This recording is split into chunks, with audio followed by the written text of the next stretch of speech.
একাদশী আরেকটি নিরামিষ পদ হচ্ছে সাবুর পায়েস।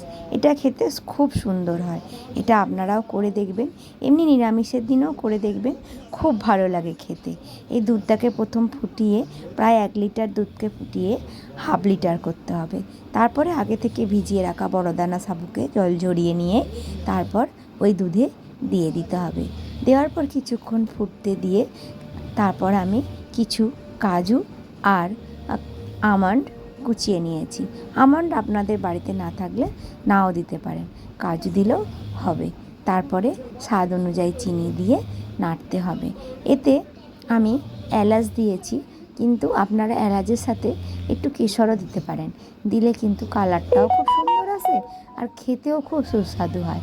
আমার কাছে অ্যাভেলেবেল ছিল না বলে আমি শুধু এলাচই দিয়েছি।